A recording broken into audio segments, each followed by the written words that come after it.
Hi everyone and welcome to the semi-final of the New Zealand Schools Nationals Debating Championship 2020. It's been a great tournament so far and congratulations to the teams for making it thus far. Today the mood is this House regrets the current state of democracy. On the affirmative we have Wellington black and on the negative we have Auckland white. Without further ado, I invite the first speaker of Wellington black to come and begin the debate today.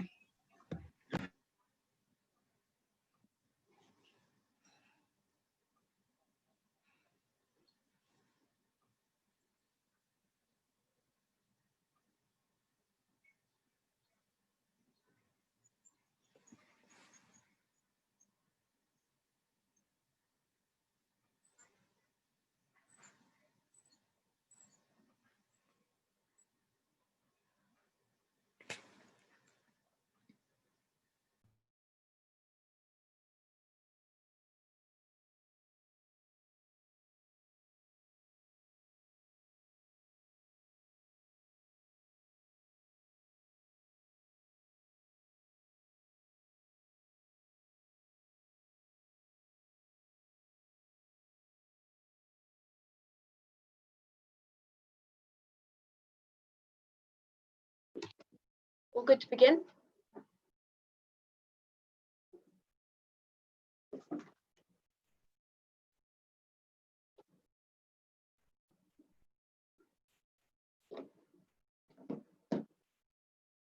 The principles that underpin democratic systems and institutions are failing to be upheld. The 20th century vision of universal suffrage has not materialized.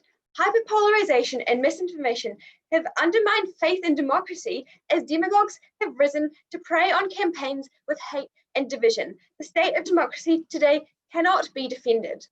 Our burden today is to prove that there are unique harms of modern democracy, prove that democracy has not achieved the goals that it set out to prove, which I'll be outlining in our model, and thirdly, that democracy shows no signs of improving, and therefore we regret the state. It could have developed better and better served the people in the world. So our model, what do we say? We say there were three key goals of democracy. Firstly, to increase participation so that all people have the opportunity to influence lawmaking. Secondly, representation. The government accurately represents both the population demographics and views present in a given state. Thirdly, that we get good governance, which means political accountability and respect for democratic norms and institutions. Okay, so with that in mind, 2 points to bring to you today. Firstly, the harms of misinformation, and secondly, where is my other thing? How there have been structural sidelining of people participating in democracy through these institutions. So on to my first point about the harms of misinformation. Firstly, for some context, we say that social media has risen in the modern day to an extreme level. Everyone has it in their pocket, right? It's so easily accessible. We also see like a greater increase in media outlets in general. In the mainstream, there's no longer like a couple of outfits owned by the government like providing media as it was in the past. There is a plethora and they're not necessarily properly fact checked. Okay, so 2 mechanisms to bring to you the harms of misinformation. Firstly, that we get this the misinformation in mainstream media, which has resulted in polarization, because we, instead of having impartial media institutions, we instead have institutions that are like very clearly in favor of one party than the other. For example, Fox News, so very clearly Republican, CNN, very much on the Democratic side of view. They do not provide a balanced view of the world, of facts. Instead, they manipulate their readers into believing in a certain worldview by not providing balanced information. We therefore get this echo chamber of views where people have no representation of anything else than what they already believe. They become entrenched in these views. They never get a chance to see the whole picture and therefore to be accurately informed. And we also see in these institutions the rise of sensationalism, because that is the way you make money, is by selling headlines that are flashy and like exaggerate scandals, etc. So they trivialize issues instead of getting to the heart of them. The second one mechanism is social media, and we see 2 things within this. Firstly, fake news itself, because this is like social media is abused by bad actors everywhere, including populists and trolls, who like manipulate the population to believe things that simply are not true, simply like misinform them so they cannot make accurate decisions when they are at the polling booths. Like, for example of this, we see QAnon, this conspiracy theory that Donald Trump is like being attacked by celebrities worldwide. This seems so absolutely crazy, but it is so entrenched. People have literally elected a QAnon member to be a congressperson. Clearly, it has taken hold. Fake news is absolutely like thriving in our society. Secondly, we get echo chambers in social media because you surround yourself with people with the same views as you when you follow those accounts, when you seek out those forums. So people get radicalized. They do not ever see another point of view once again, and they normalize these atrocious views, and they dehumanize people on the other side because they only ever interact with people with those similar points of view to them. For example, things like 4chan, all these terrible social media websites that are entrenching all these really horrific views. So people never hear the opposite side of the story. What are the outcomes of this? Firstly, we see a population where people are not informed because they are like getting fed all this fake news. So they don't know how to vote in an accurate way that can represent their interests because they simply don't know what that might be. Secondly, polarization, because the party like lines are followed rather than actual issues. For example, when civil rights movements like got, and we gave people like people who voted in America back in the past, it was not along party lines, right? Democrats and Republicans in the North voted for this law, but if we look at climate change now, it's very much like probably a similar issue in terms of severity for the population, but like obviously it's very much that the Democrats vote for it, Republicans vote against it. It's going along the party lines rather than the best interest of people.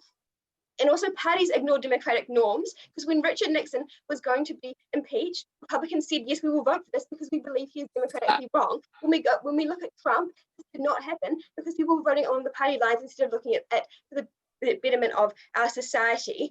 Okay, and thirdly, we get this rise of populism because anti-politicians, they literally label themselves that, are running for office and getting there. We see Bolsonaro, we see Trump, etc. They have a blatant disregard for democracy. They're literally putting it out there that democracy is not like in the favor of the people. They're running off those campaigns.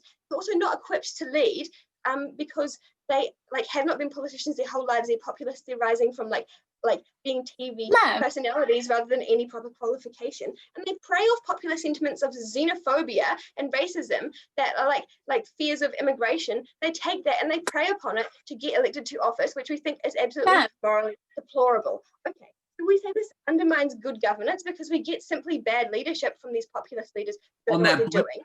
Secondly, we get bad representation because people follow party lines rather than what is actually in their own, like on their own interests, actual issues. Thirdly, we get fake news. We get bad participation because people are being fed fake news, which they don't know how to participate and vote for their own interests. On that point. Now, yes. Okay, so given that political institutions have to exist, for you to win this debate, you must provide a system that is better than democracy. What alternatives do you have?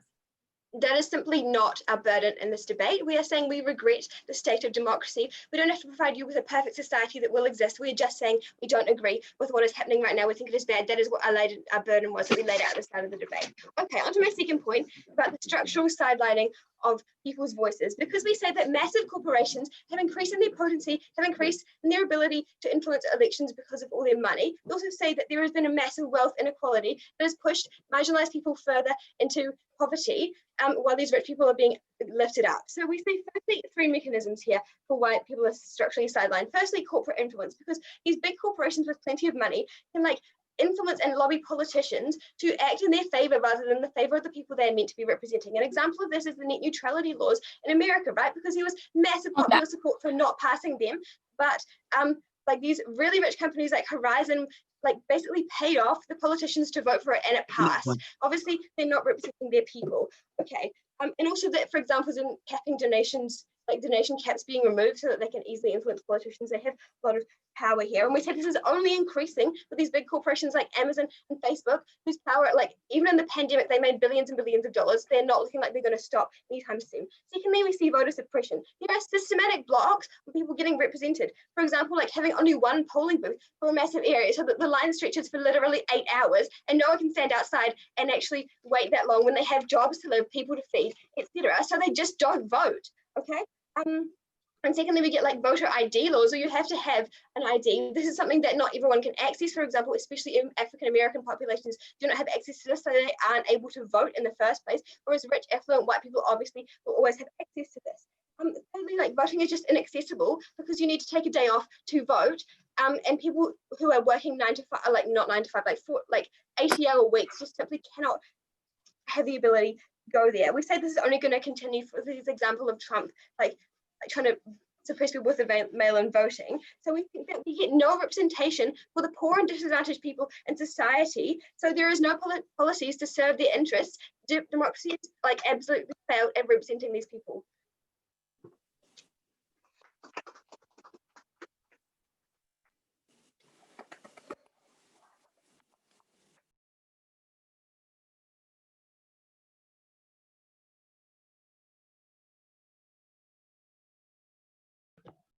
Awesome, thank you very much for that speech. I'd now like to invite the first negative speaker to come and begin their team's case. Can you hear me now? Is that fine? Cool. Since the 1940s, we have seen the greatest expansion ever of economic and political freedoms in Western liberal democracies. Panel, to regret that is to regret the civil rights movement, the massive expansion of wealth in places like New Zealand, the access of millions of people to education that can lift them out of poverty. So what are we going to prove to you in this debate? We are showing that current democracy is better than any alternative that could feasibly exist in the past or the present in terms of how much it can empower the masses. And this is because the goal, as AF have also recognized, of democracy is to stand for these masses. So if we can prove that democracy is the best system to do this, then we can win this debate.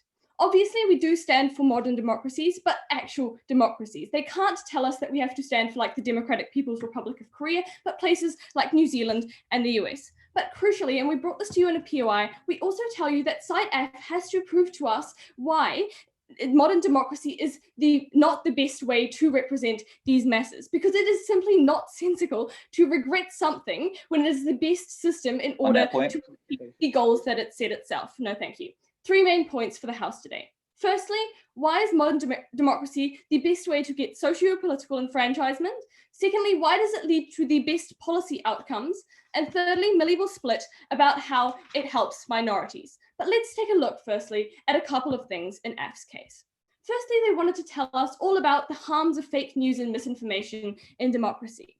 On that point, the modern world can simply not function without social media or other media. We tell you that democracy is the only system whereby this media can be used to its fullest advantage. This looks like places like the CCP's press outlets probably creating more echo chambers and more fake news than modern democracy does. What a democracy gives people is an alternative to these narratives. Secondly, we tell you that fundamentally there is significant variation in the media more than their characterization. We have outlets like the BBC compelled to represent views to the degree that they are in fact shown in society. And even if there are partisan news outlets, we believe that people have access to many of these in a free, liberal, democratic system.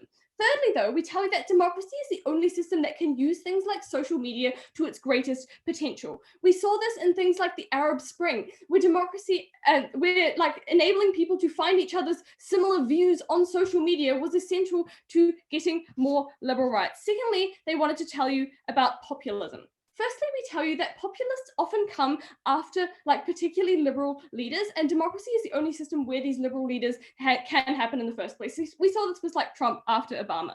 Secondly, though, we tell you populism is the sign of a healthy democracy because it represents disenfranchised people who feel like mainstream politics that isn't democratic enough for them works. This often looks like the working class or people who otherwise don't have much representation.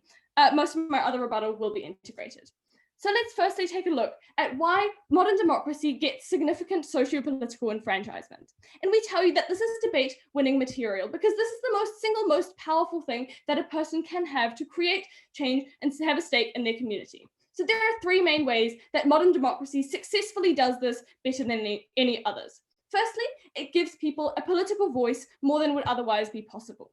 We tell you that parties fundamentally have an incentive to get as many votes as possible. And the easiest way to do this is to extend the right to vote to as many people as possible. Secondly, though, we also tell you that parties have an incentive to get these people to actually vote and thus educate them on how voting works. In New Zealand, this looks like the Get Out to Vote campaign to make policies accessible. What they wanted to tell you here is that people have to take a day off work, and that's fundamentally really hard, so they're just not going to do it. We tell you that there are plenty of ways and electoral commissions that are systems of democracy that change this. However, even if they can prove to you that like some people don't use these democratic rights, firstly, we tell you that a gradual increase in information means more people are doing this over time.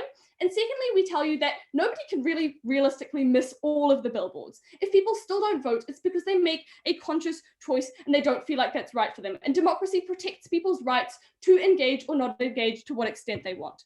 Secondly, though, we tell you that democracy provides the greatest accountability and rule of law. There are complex systems, legislatures, and balances that are crucial in maintaining less corruption, which in turn protects civil liberties.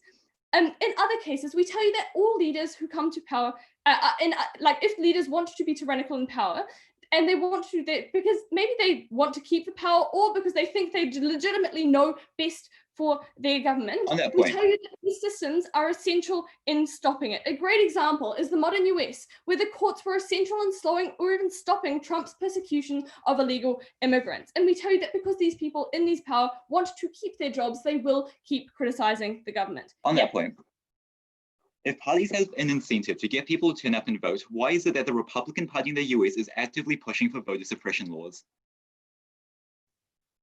We tell you that the Republican Party isn't like the only mechanism that leads people to vote. There's plenty of other parties that will probably that people feel will better represent them, who will encourage people in overseas and mailing ballots to vote. And thus we tell you that there's an incentive for these parties to jump in the gap and get people to engage on their side of politics, especially if the Republican Party is doing things like this.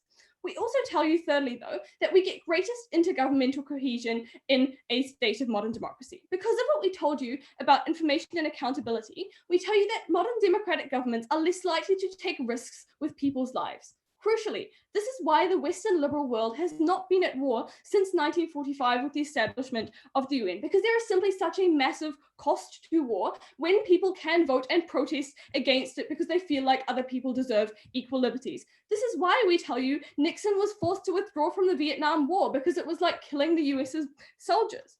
While comparative, let's be comparative. In any world, leaders who are going to be tyrannical will become politicians. We are the only side that under modern democracy has the checks and balances to prevent them from becoming that. Secondly, we tell you that modern democracies are the best way to get good policy outcomes. We tell you that people fundamentally act in their self-interest, but also in the interest of their community, and this is how they vote. And this is important because two things occur. Firstly, we get good policy that is benefiting the people who vote for it. And secondly, because if a government implements good policy badly, they will get voted out. What we heard here from the Affirming team is that there's simply so much corruption and like corporations who are influencing policies that this doesn't occur. We tell you though that like fundamentally the vote in a democracy always lies with the people. In any other alternative, a corporation could simply just control the policy and people get absolutely no say on it. What a modern democracy in fact does, even if these at a top level were influenced by corporations, is get people to still make the final decision on whether it benefits them or not. Additionally, we tell you that this policy often appears in the media way before it's voted on and is thus scrutinized by a whole lot of, including non-partisan people. And when it is in fact implemented, there is massive buy-in to it more than in other systems because it's seen as legitimate and having the mandate of the people. That's why a liberal democracy can say enforce a police force and have that seen as a really fair thing.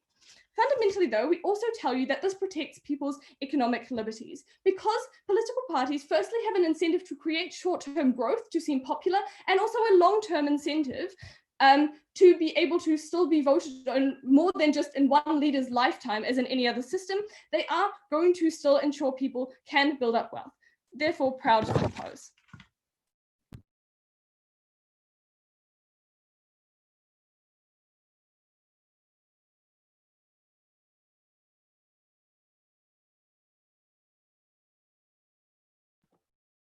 Brilliant, thank you very much for that speech. I'd now like to invite the second affirmative speaker to come and continue their team's case.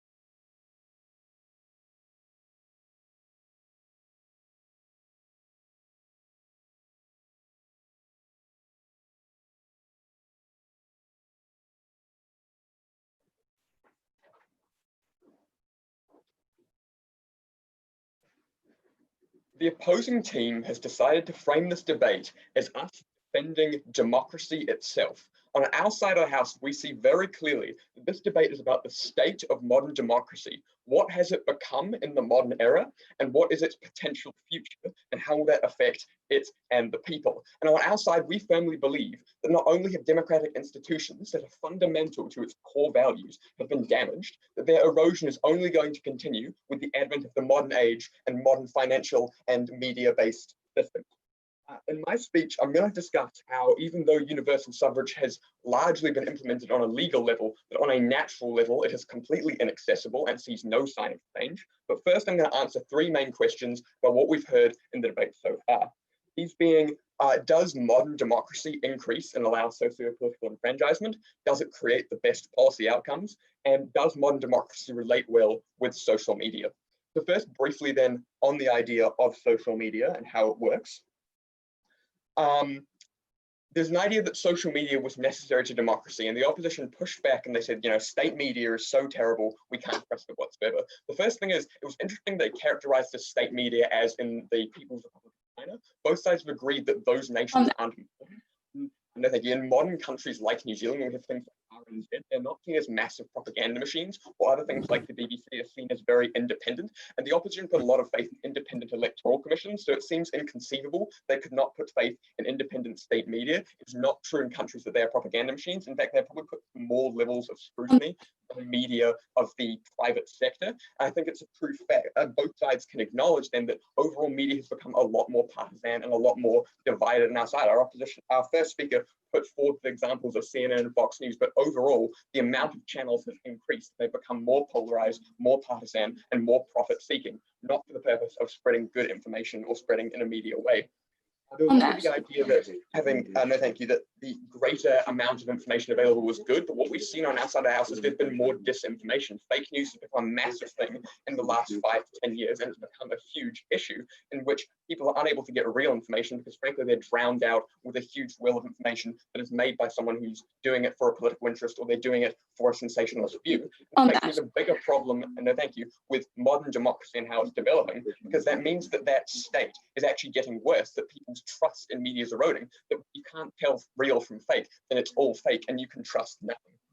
The idea that the Arab Spring was a wonderful example of how modern democracy and media has worked. And what we see on our side of the house is that the Arab Spring resulted in a series of extremely violent revolts and protests. And in many countries where these were successful, like Egypt, another authoritarian vacuum continued forward. Media wasn't used for the advantage, it was used for riling up the population, replacing one dictator with another. We didn't see any benefit there. We said horrible violence that modern democracy and its polarization has pushed on these places. So has modern democracy, how does it work with the media? The truth is that media has become more polarized, it's become more profit-seeking, and it no longer serves as a voice of impartiality and information, and now serves as a voice of polarization and misinformation. This cannot stand, and therefore the state of modern democracy has gotten worse, and it's only getting worse as there have been no actual solutions or possible future benefits this so far. Then on the question of does modern democracy get better policy outcomes? There's first the idea that bad governments are voted out, and we gave you consistent analysis at first that overall the democratic system is being eroded by special interests, by corporations, and by voter disenfranchisement. People always have the final say, but this is getting worse. The state of modern democracy, it is getting less, that the comparative amount of enfranchisement that people have is decreasing since universal suffrage was good. For example, campaign donation caps are being largely removed. And the opposition said there's lots of scrutiny and therefore the people will always vote against it. Well, so on the idea of the parliaments or legislatures representative, take an example, what do people think of the United States Congress? Their approval rating is something like 19%. That's not a representative Congress. Net neutrality was an extremely supportive position with a vast majority of people saying they wanted to keep it, and yet still removed it, no thank you. And then on that, their approval ratings didn't change. Nothing changed. The system didn't change. There was no difference in polls. They just continued on. It's not even an issue in this election, despite the fact that people overwhelmingly were in support of that issue.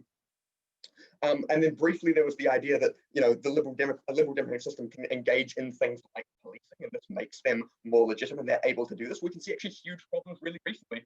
Police are seen as institutionally damaged, where they're unable to be attacked because of things like police unions. Where democratic institutions are actually propping up quite racist, quite brutal police forces in many different places, and it's not to change. It's getting worse. So this example works very much in our favor. Modern democracies failed to fix these systems. It just propagates them while patting themselves on the back and declaring victory.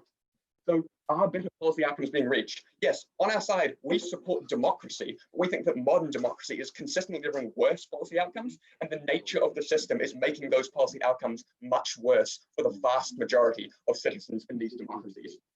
Finally, on the question of does it actually enfranchise people socio-politically? There was the idea that the vote is being extended to the vast majority of people. And while universal suffrage has largely been released, we already brought you consistent about things like voter ID laws. This was seen as unresponded, and the opposition said that these people are simply choosing not to vote. Well, if you have a job, it will see a much better incentive to go to work and feed your family, because seeing your kids be cold or starve or not being able to afford any of them is a much worse thing than not having put your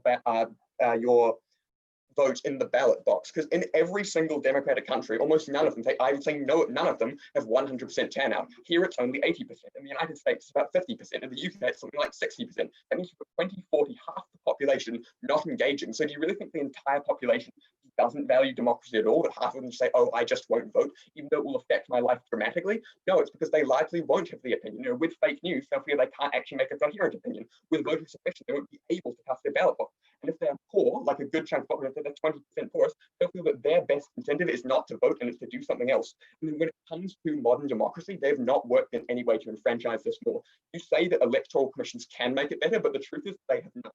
Once again, voter turnout has stagnated. It is actually beginning to decrease. Modern democracy is failing to fix this problem. The electoral commissions, even if they could, they're choosing not to, and that just shows an even larger flaw in modern democracy. People are not being enfranchised anymore. In fact, they're currently being disenfranchised at a much greater rate. And on to my split point, which is, has modern democracy failed to deliver progress in terms of suffrage? So the purpose is the will of the people. But as I said before, extending suffrage stalled completely. People who are under 18 have not had any progress in receiving the right to vote. People who are part of very disenfranchised communities have not had any support towards their right to vote. We already told you at first that partisanship in itself erodes a lot of democratic norms. It makes it a lot more difficult to vote or to make a coherent opinion. It also pushes people into a very firm corner. In the past, you know, when we think there were some uniquely better things that have gotten worse, such as partisanship, we think that when, you know, democracy, it's not a sport, right? And therefore it's not one side wins and one side loses. It's meant to be a way we can discuss, get together and make rules that we all have to live by. But with partisanship, it has not actually become that. So in every free voter nation, you're not actually getting rules that everyone wants to live by. You're getting extremely polarized factions who hate each other, making completely opposite policy. And as my first speaker said, the civil rights movement did extremely well in a past system when it came to a non-partisan system was largely supported. Issues like climate change have become very firmly in one corner of the political spectrum.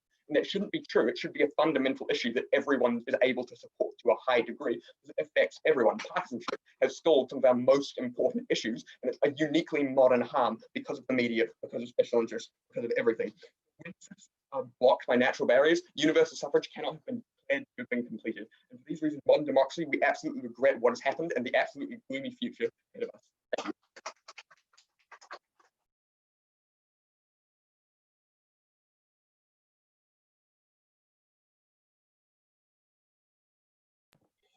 Brilliant, thank you very much for that speech. I'd now like to invite the second negative speaker to come and continue their case.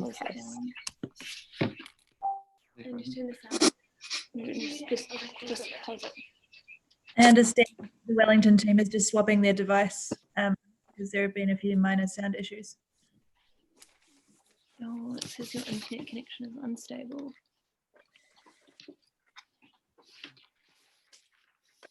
We're totally frozen, I think.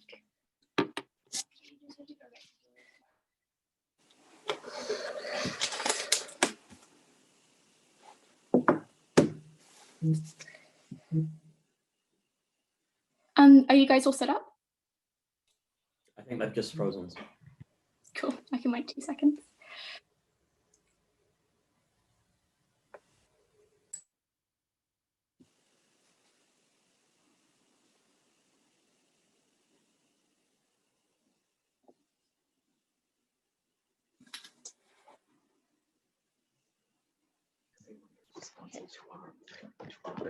Yeah. She's tricky, but we'll fix it.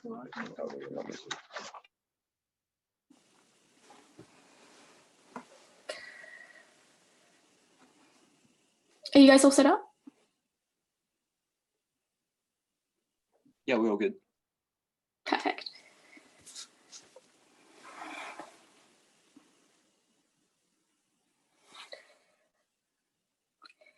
In places like Western Europe, more people are voting than ever. Policy is better than ever, and people understand the role in the system greater than ever. Decide a series of 16 minutes of assertions from Team Wellington. All that we heard by the end of it is that occasionally people make up lies on social media and those go a bit viral. At the end of that, we're simply unable to hear, first of all, why that isn't just a representation of people expressing the fact they are like politically angry, and why isn't it good that like people can have their voices heard online, but secondarily, why people actually buy into those things. And we see massive disinformation, so like anti-disinformation campaigns run by groups like Facebook, run by people trying to become as politically informed as possible. At the end of this, we've seen gradual changes against things they are saying that were bad, but also they are signs that people are getting more and more involved in their democracies. What am I going to do today in this speech? First of all, I'm going to tell you why we socially and politically enfranchise far more people under our side of the house. Secondly, why people are more likely to vote in their best interests. Thirdly, why that voting leads to better policy outcomes, and then my substantive material about minorities. First of all, how we are better able to socially and politically enfranchise different people. Their material here worked on 3 levels. First of all, they wanted to tell you about voter suppression. Essentially, their whole case here was the Republican Party doesn't want like Black people voting in marginal constituencies, so they strip away their voting rights. First of all, Freddie brought you material that there's a totally equal and opposite incentive to franchise those individuals. We tell you when groups like the Republicans strip away voting rights, we tell you there's a massive incentive for Democrats to give them those rights back, to push for those individuals. Particularly importantly is because voting in Western liberal democracies is seen as so important and is able to publicize when things go wrong through outlets like social media. On that point, everyone knows about it and thus gives massive political ability for people to push against it. We tell you, especially for instance, if they want to stand for democracy in the first place, we tell you historically this has occurred lots and lots and lots. The fact is, in the modern era, we are able to know about it through the mediums they told us were so evil. Additionally, we tell you if voter suppression occurs because of like poor people having lack of access to information, we tell you across the world you have a democratization of the means of getting information through things like online platforms, where now you don't have to pay $15 a month to get a newspaper. You can get it just by opening a free app at the start of the day. You have more access to information. You have more ability to engage with that information through mediums like social media. We can have crucial democratic discussions and thus feel more involved in your thing. But additionally, through things like online campaigning, can get candidates who genuinely represent the will of the people. People like Chloe, people like Alexandria Ocasio-Cortez, who can utilize social media to run populist campaigns, which you think really work in the best interests of people, work against those corporate capture. Secondly, on their material around corporate capture, they told us that what's going to happen is corporations necessarily are going to stand up and work against the best interests of the people. First of all, as I told you earlier, social media gives people a capacity to see what is going on, to check people's voting records, and thus to vote against them. We tell you, in the absolute worst case, even if there's the capacity for corporations to capture particular politicians, those individuals can be voted out. Additionally, we see they are being voted out with the rise of populism, which is largely a reaction to scale corruption. We tell you there is no capacity for these individuals to act in other capacity. But additionally, we just tell you corporate capture just isn't that bad. Why is that? Because we tell you in the modern area, through things like to empower minority groups under these systems we talked about, that necessarily means you get candidates that are working in the best interest of people. Thirdly, we tell you necessarily, and this was never responded to, that under systems of modern democracy, you give people a stake in that system. We tell you that at the point you are enfranchising people through means like social media, through things like get out the vote campaigns, things that are only necessarily true in the area we're talking about, you feel like you give people stake in democracy. That's when people are more likely to buy into the police force, when you're more likely to buy into systems of taxation, but crucially more able to trust your government. That's really important because you think they're acting in your best interest and you're more likely to engage in your regional community. At the end of this, we tell you you're more likely to enfranchise those people, more likely to have democracy which people feel like works for them. Then where people work in their best interests. Their crucial push here was that media was corrupt, leading to people to vote against what is necessarily good for them. This was really unclear what they stood for because they seemed to only want to stand for BBC in their case. First of all, in their case, we tell you if governments are going to be bad, which I think is probably reasonably symmetric on both sides, you might have BBC acting badly. But crucially, we tell you it's a good thing that against each other, because journalists want to be seen as fair and impartial. That's why they could only ever bring you the example panel of Fox News and CNN, because there are hundreds, if not thousands, of media sources around the world acting in the interest of the people. We tell you the New Zealand Herald is probably fine, Stuff is probably fine, News Hub is probably fine. Additionally, we tell you that if media is partisan, they can just go to other outlets. They can switch up and change different things. But even if it is partisan, we tell you people like consuming partisan news because they like it occasionally to affirm their actions. If those individuals exist on their side of the house, they never told us why they'd consume any media, because if you're only going to consume media that affirms your biases, under their side of the house, you're probably just not going to read the news in the first place. We tell you that's really critical, because even if you consume Fox News, that's better than nothing, because at least you occasionally hear the other side and get some information as to what's happening in the world. At the end of this, we give people some information. That's really important. Secondly, we tell you people just vote in their best interest because they can see their communities and they can see what's happening around them. People vote because they care about their community, because they feel like they've got a greater stake in this. There was no response to this material. We tell you through the advent of the online age, we say that it's really important what's happening in the world. That was why the Arab Spring was really important. That led to a mass movement in places like the US to fight for democracy overseas. Fourthly, they brought you this idea of partisanship. This was just a series of assertions that no one fought against the civil rights movement in the 60s, but everyone's fighting against climate change now. That's just not true. National and New Zealand First, they all voted for the Zero Carbon Act, and critically, there is mass opposition to the civil rights movement. We tell you partisanship is just a necessary factor of democracy, because to win, you have to be against other people. Apart from asserting that this was the media's fault, we saw no reason in the examples they talked about that was different. I'll briefly take a POI. If Democrats and Republicans were able to support the civil rights movement, but no Republican will support any climate legislation, does that not show that the issue is being ignored by half of the country? Okay, back in the 1960s, literally 0 Democrats in the Senate voted for the Civil Rights Act. Crucially, we tell you there are a number of Republicans at the state level that are advocating for environmental pushes, for instance, cleaning up waterways. That's critical. You can make small changes. Also, your side is not exclusive. I'm going to integrate my last point of clash with my split material. This is essentially why it's good for minorities, which combines with the idea of why you get better legislation. First of all, we tell you that minorities are historically persecuted people that are historically left out of policy decisions. This necessarily means that under current systems, we are more able to empower them, you're more able to get them voting goals. The first main point of this is just the stuff that I already brought to you about why you get greater voter turnout, why you enfranchise poor people. We tell you crucially that when you have access to free information, when you have access to massive get out of the vote campaigns, that's when you empower people that are historically disenfranchised. That's when you get democracy that's far more representative, rather than only representing the interests of the wealthy people that can pay $20 a week for a subscription to the New York Times. Secondarily, we tell you because people have access to information, we tell you they're more likely to get policy aims that are good for them. Critically, they're also more likely to hold their leaders accountable at the point those policy aims are particularly bad. That's why we think the Black Lives Matter movement and things like Me Too were so critical under systems of modern democracy, because when things went wrong, you can get online, you can get in protest, you can coordinate with tons of activists through things like social media and coordinate responses that are particularly powerful. Critically, also, we tell you you're less likely to engage in really destructive things. Policy that's particularly destructive for those who are least enfranchised, the poorest. That means you don't have things like mass wars, a mechanism they never responded to, where you arbitrarily ship out typically the least wealthy people in society to go fight your battles. This is really important material in this debate, because we tell you you help the poorest, you help the least enfranchised, and you help minorities. We win on those grounds.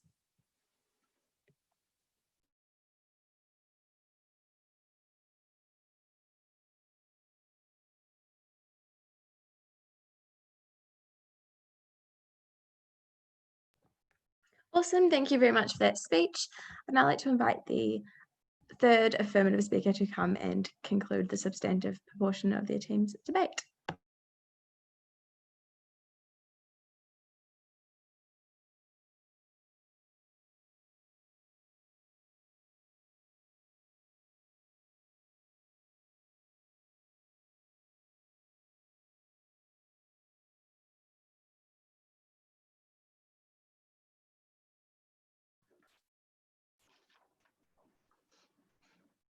How can we stand for the state of democracy today when the so-called leader of the democratic free world is sending soldiers and police to beat his own people? How can we stand for democracy that structurally prevents its own marginalized communities from participating and exercising their most basic democratic rights? And how can we stand for democracy when so many world leaders across the world are trying to undermine the most basic principles and institutions of democracy?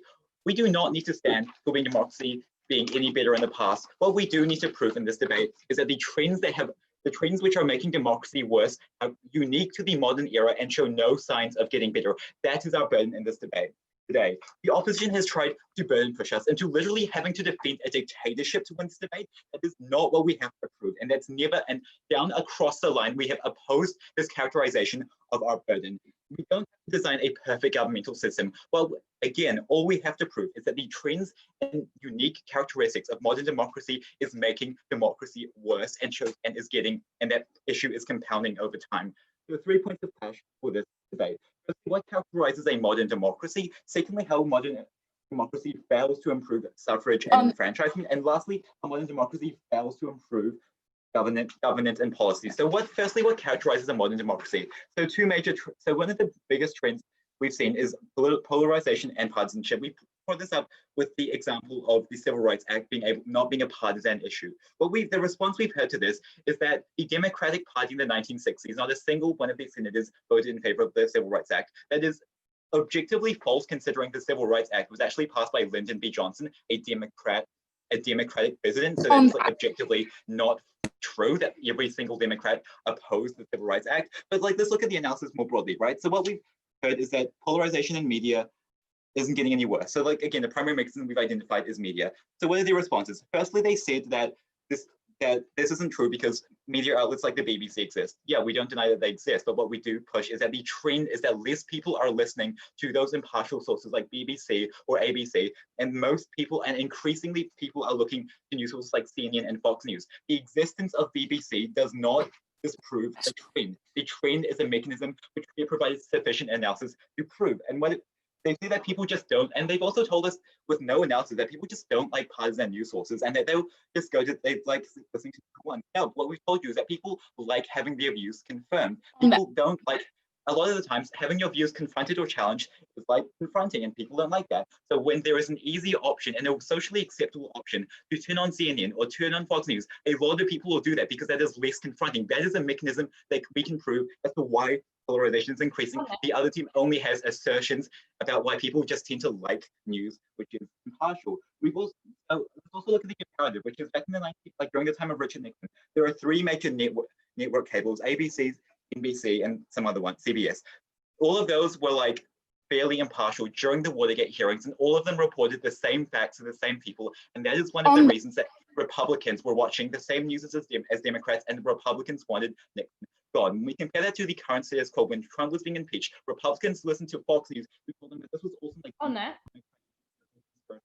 remove the greatest president of all time, and CNN were like saying that Trump is like a terrible person, right? So when people are getting two fundamentally different worldviews, that is a trend that is unique to modern democracy and has not existed in the past, and that is one that has fundamentally made our democracies weaker. Then we talk about social media. Social media is a trend which is also like further increasing polarization and establishing echo chambers. We've had pushback on this by saying that that social media is actually good for democracy because it allows people who cannot traditionally access news sources to be more informed. The reasoning that they gave was because the news was expensive and social media was free. Well, yeah, but like social media requires an internet connection. They don't realize that a lot of people across the world, even in developed countries, simply cannot afford like a good internet connection. So that in and of itself removes a lot of people being able to participate. Well, more broadly, social media is inherently negative to democracy because it implicitly creates echo chambers. Again, when everyone in your Facebook feed supports the same parties, you do not get exposed to this different views, and that further entrenches the mechanism of polarization. Secondly, onto the second point of clash, how democracy has failed to improve suffrage. So we've established that one of the goals of modern democracy is to expand suffrage, so we can determine the success of modern democracy by how well it has been able to achieve its goal of universal suffrage. It has failed in that. Why is that?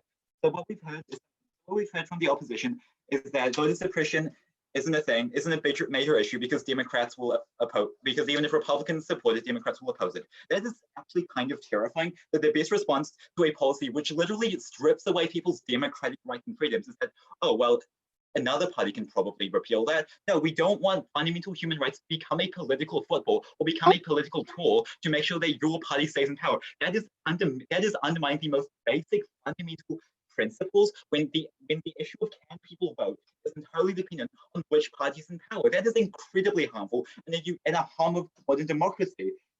they've also said that a lot of the reasons people don't vote is because they just don't want to. Well, no, we've identified structural factors people don't know. If you're working two jobs so that you can support your family, you will not have time to take time off work to vote because you will always putting food on the table for your kids and keeping the power on at your house above being able to have a vote. And this is compounded by the fact that a lot of people do not feel like they have any say or input into the democratic systems because of the influence of big money. Because even though an overwhelming majority of both Democrats and Republicans oppose net neutrality, it came through because of lobbying from Verizon and AT&T. That is why people don't participate in democracy. It's not because they don't want to. There has been a decline in voter turnout in the US over the past 50 years. It is because of these unique characteristics of modern democracy that people are losing faith and losing the will to vote.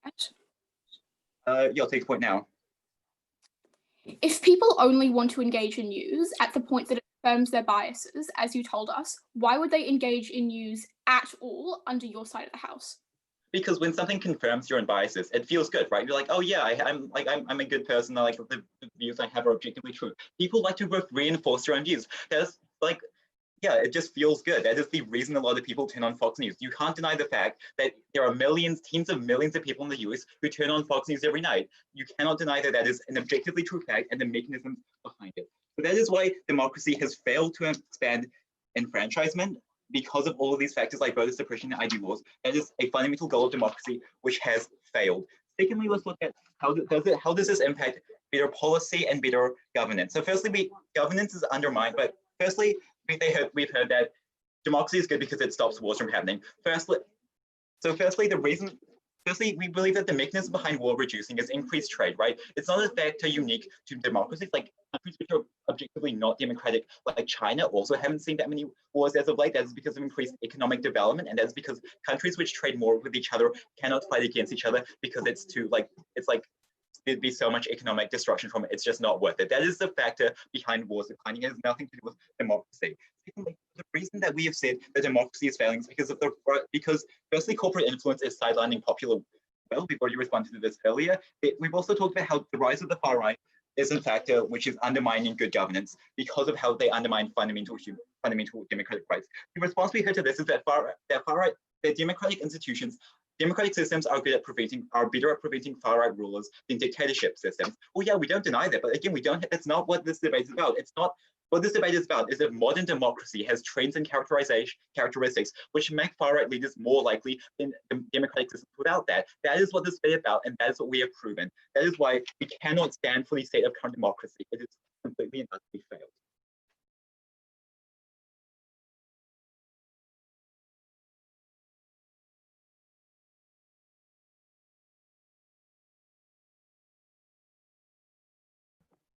Awesome, we thank the speaker for their speech. I'd now like to invite third neg to come and give their speech.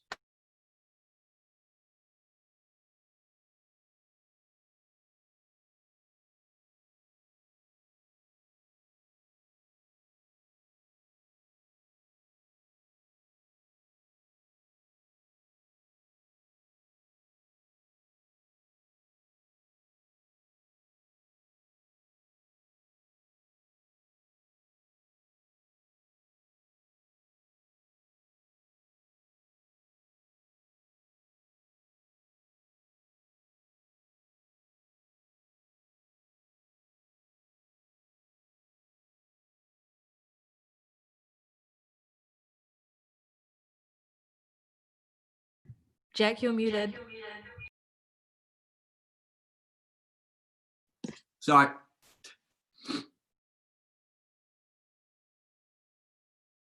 SideAF just spent 24 minutes telling us about how the US and Trump are really bad. But recognize that that was never what this debate was about, right? Because what they failed to recognize not only was that their hard one is huge amounts of other democracies across the world, which we brought up throughout our speech, which are fulfilling these goals in modern democracy. Three main points of clash for you today. Firstly, does modern democracy create socio-political benefits? Secondly, does it benefit minorities? And then thirdly, does modern democracy create economic benefits? So firstly, onto this point about does it create socio-political benefits? So SideAF's main claim under this was that we create huge amounts of misinformation in modern democracy because of biased media. 4 responses to this for you today. So firstly, as we've told you right down the line, the fact that we know what media outlets are biased shows the benefit of modern democracy, right? Because if it is clear, it's okay. On that point. If we know what is biased, then it isn't misinformation because people know what sources have what agendas and they're able to like actually realize that that information has come from that perspective. In fact, we think that's a good thing because they get the perspective of both political sides and understand how each side thinks. That leads to greater engagement because you understand the opposition and you understand their viewpoint. Secondly, on this point, we think that most news is decent, as characterized by the fact that they could only really give us 2 examples, as journalists are like scared of being impartial, right? And like Millie told you this earlier, and they really failed to engage with us, right? Thirdly, we think they're like fake news. We like dispute this point that fake news like only exists in modern democracy, right? Like we think they're like the reason we know about it now is because modern democracy has held these fake news outlets accountable, right? We think that like of course there was fake news in like old democracy, right? Like wartime propaganda was fake news. There's huge amounts of fake news that existed in the past. The fact that we now know about it and can actually know what is fake news is actually a really good thing because people are able to filter out that information. But fourthly, and absolutely crucially, possibly the biggest point in this debate, is that on their side of the house, when nobody engages because they only like partisan news, they get no news, right? And they essentially admitted this in response to our POI when they told us like to engage in news that reaffirms their views, which agreed with all our analysis about why they won't confirm and why they won't why they won't consume news on their side of the house because it doesn't reaffirm their biases. So even at the very worst, if you take all their harms and accept them, we still get a quality of engagement that side AF cannot claim. Therefore, we take the benefit there. They then tried to tell us that like social media is like horrendous for the spread. And I'll have more on this in my speech later, but just like, firstly, we told you this example of like social media being great at like spreading awareness for issues. And we gave you examples of the Arab Spring. All they really said in response to this was like, it was used to like, you know, rally people behind movements. But we think that like in like the best democratic societies, that is often done in a really good way. Like we saw with like the Black Lives Matter movement and people rallying behind that. They then told us they don't care about like voting and stuff about like, sorry, they told us that people don't care about voting and that like Republicans push like anti-discrimination laws. 3 responses to this for you today. Firstly, they only wanted to focus on America. Across the world, more people are voting in democratic societies as ever before, as Millie brought to you. But secondly, there's a huge incentive to push people to vote, right? And for like the Democrats to push people to vote when the Republicans are trying to pass these anti-voting laws, because they can build off that fact and say they're trying to stop you from voting, so everyone needs to vote to get them out of office, right? That's just something that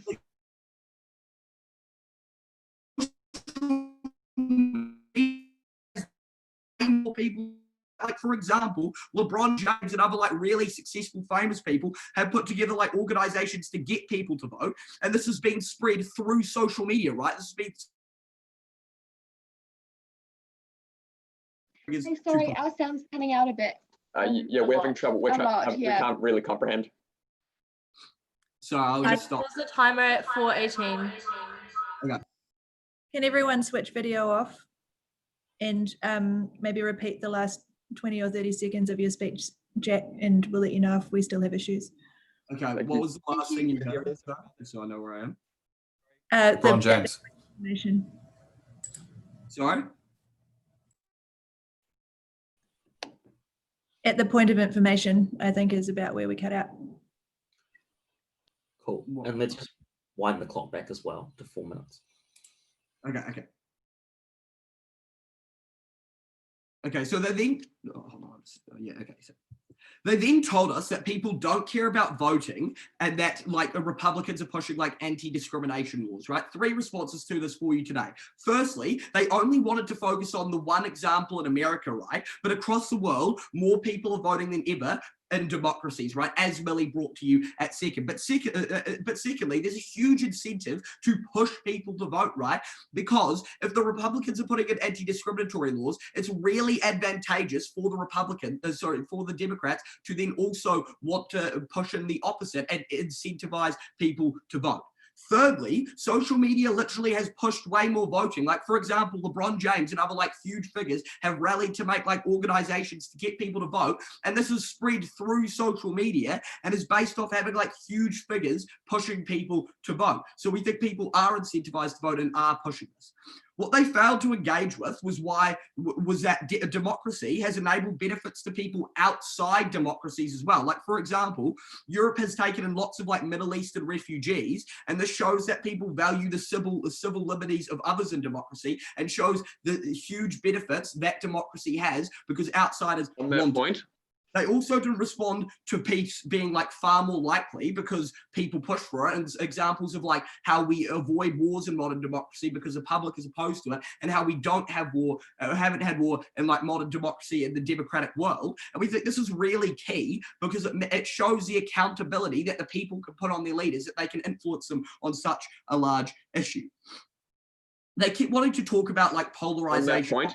Two responses to this for you today. Firstly, only 30% of people thought Nixon was guilty at the start of the trial. So we don't think that's the kind of polarization that they wanted to claim. But secondly, we actually get people to see themselves and other people on that point when they consume like each other's media and through social media, right? We think this is really good because it means people can understand each other's viewpoints. So at the end of this point, we clearly get socio-political benefits, but recognize that their alternatives are absolutely zero in this debate, and they do not get any of the benefits that they wanted to claim. Now, moving on to the second point of clash, how does this affect minorities? So far more voter rights and rights overall have come to minorities in modern democracy, right? And why is this? This is because minority issues get brought to the forefront through things like media, right? And through people engaging in it. So media is actually very good for these minorities. Like, as we saw with like the Black Lives Matter movement, and as we saw with like a whole bunch of cases that get brought to the forefront and get brought to attention, right? And this means that people are able to like really rally behind a movement, and actually these minorities who like on their own won't be able to force any change, are able to band together through media and are able to influence and actually change legislation because they have that power in numbers, right? So we think that we clearly get this large benefit for minorities and empowering them through being together and through the media that is unique to our side of the house when they want to avoid this, right? Because recognize when there's this like with this media that they want to claim that no one's engaging with, no one is going to actually be able to like focus on these issues, right? So now moving on to the third point of clash, does modern democracy create economic benefits? So we told you modern democracy creates huge economic benefits in terms of like property rights and things of that nature, right? Their main contention under this was that these economic benefits are negated by like corporate corruption and capture, right? But like we think that the wealthy are like not exclusive today in this debate, right? There's always going to be these people pushing this, right? And having this corruption in this world. But secondly, we think that on our side of the house, when we get more engagement in media, we are more likely to be able to push back against these things because we rally people behind these things and get them to oppose these issues.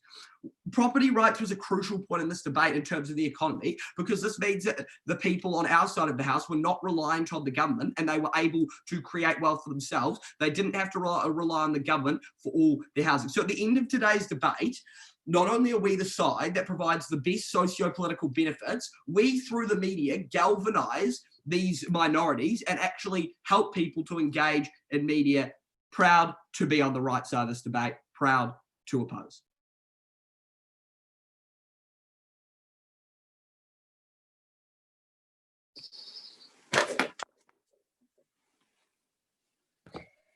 Awesome, thank you for that speech. As is customary, we now reverse the speaking order, so I welcome up the negative team reply.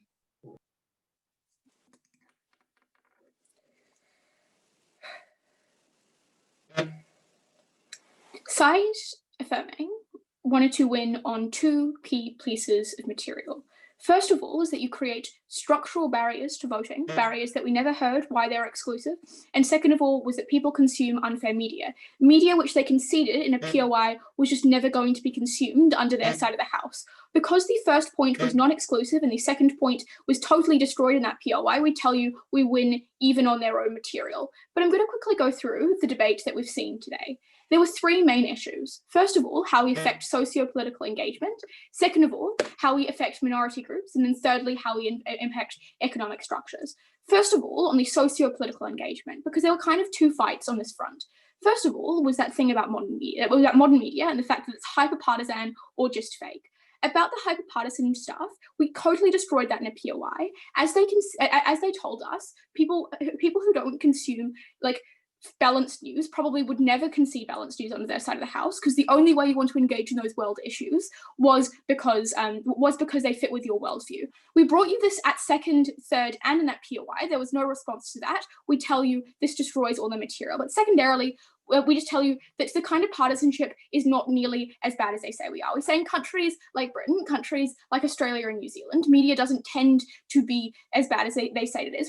There are plenty of alternatives. And because we are able to point out which media sources are particularly bad, we tell you that individuals that want the fairest and most complete picture can either consume just that media or consume a balance between the two most partisan sources. That's really good and better than a system, as they want to tell you, we have like a media duopoly in where the wealthy own it. Look, if the alternative is like only NBC versus CBS, we tell you that's just still far better. You have diversity. Second, briefly on fake news, we tell you like people are able to identify it because it's such a public thing. Facebook and Twitter have been able to crack down. We told you that down the line. Then the next point under this was like essentially that it was really bad because there was a voter suppression. We brought you strong structural material around why people are able to better engage because there's get out to vote campaigns. The main response to this was to tell us like, one, the Republicans were doing the opposite, but second of all, this like moral aggrandizing about the fact that it was so awful that the only reason like Black people in Georgia have voting rights is because the Democrats support them. Like, apart from just the idea that this is bad, there was no attacking of the underlying incentives that we think prove this point in the first instance. We tell you, therefore, that just because the only response was, that's kind of sad, at the point that political parties have the incentive to enfranchise as many people as possible to ensure that the other side can't disenfranchise them, you're always going to have those checks and balances, and democracy works in the exact same way it was intended to. We tell you morally being sad is not a good enough response to this really crucial material. Then was onto the material about minorities, because first of all, we told you structurally that things like social media mean you don't get ruled by the mob, and it's the only way you let people know what's happening in the world, the only way you hear the voices of those that are structurally kept out. The only kind of response to this was to say like, oh gosh, like it's just bad because social media spreads misinformation. And we tell you oftentimes that misinformation is a reaction to the emotional concerns that those who have been locked out of politics feel. We tell you that the capacity to express those political opinions is just a really good thing. Why? We told you it enfranchises people in politics more often. We tell you it just makes people feel like they're more included, and it creates this feeling that politics isn't just an exercise for the wealthy and privileged. Then they told us, then we told you that it was good for minorities because we had a structural trend towards enfranchising those individuals more. Beyond just the incentives of political parties, we told you it's really good that, for instance, you have a swell of candidates that are particularly good for minority issues. It's really good that you have a swell of candidates like AOC and Chloe Swarbrick who can systematically appeal to young people through mediums like the internet, through mediums like crowd-funded campaigns. That's crucial, and they never get those benefits under their side of the house. At the end of this, we tell you that necessarily the only candidates you get are wealthy and privileged under their side because you don't have those upswelling candidates. That's really important. Then was on economic buy-in, very briefly. First of all, I just want to note on this that I was really confused as to what they stood for in democracy, because you necessarily can't get, like, if you said for pure democracy, we necessarily needed a mechanism as to how you're going to enfranchise people structurally. For instance, how to get poor people out to vote, because we tell you those issues that exist in literally every form of democracy. That's really crucial. Second of all, we told you how you reduce things like corporate corruption and you get more buy-in to economic systems because you make them more democratic. That's really crucial, get people buying into their societies. We would on that material. Proud to negate.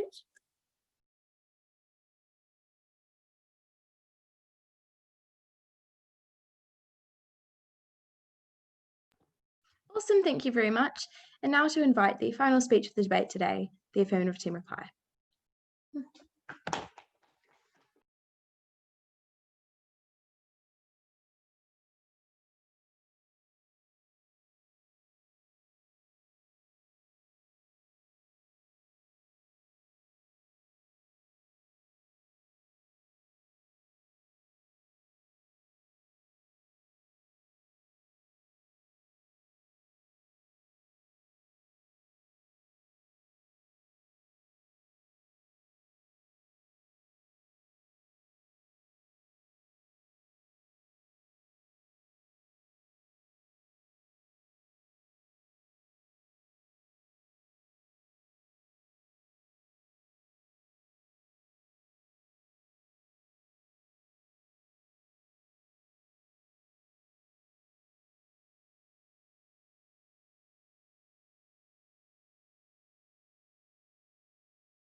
Ready to start?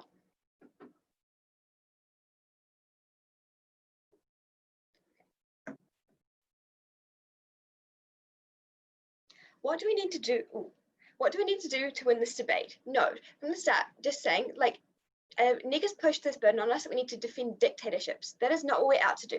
Our burden from the start has been to prove the unique harms of modern democracy and to prove that democracy has not achieved its goals of participation, representation, and good governance, and to prove that there is no sign of improving. We have absolutely achieved this burden. 3 points to bring to you today. Firstly, what does democracy actually look like at the moment? What does modern democracy look like? What is the state that we regret? Secondly, how is participation in democracy absolutely harmed in the modern day? And thirdly, why is minority enfranchisement absolutely going down the drain as well? Okay, so we told you that modern democracy looks like polarized media where people are reinforcing their own views in these echo chambers, instead of seeing opposite sides of the spectrum. We also say that social media has absolutely pushed fake news on the population so they cannot make choices for themselves, as well as hyperpolarization.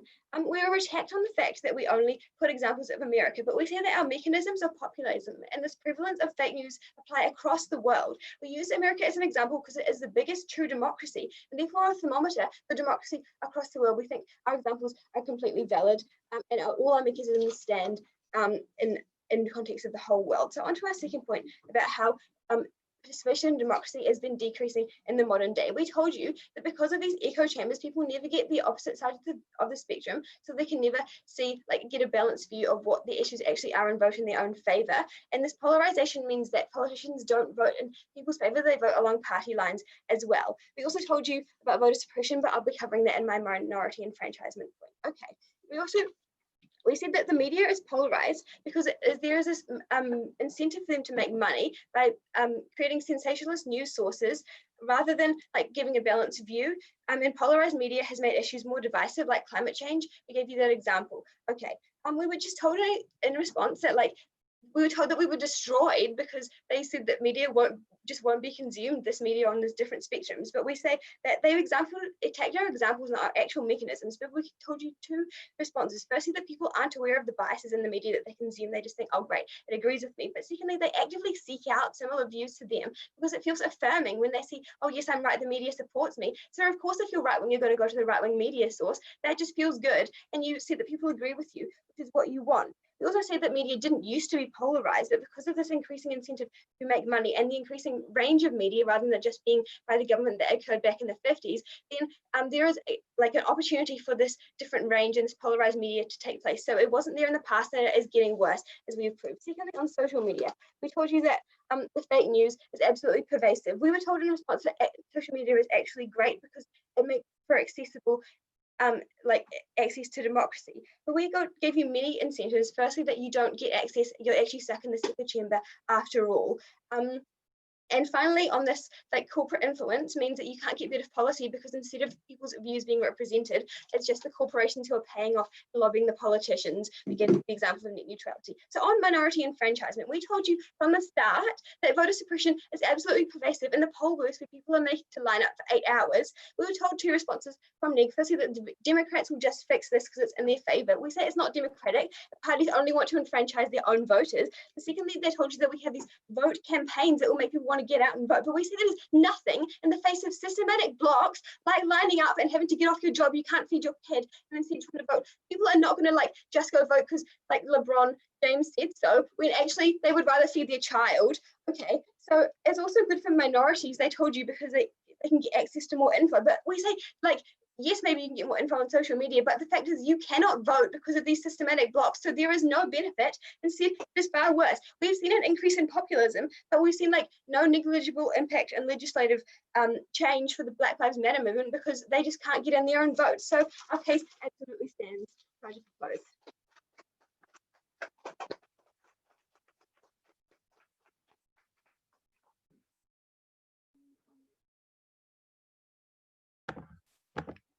Awesome. Thank you both teams for what's been a really great debate.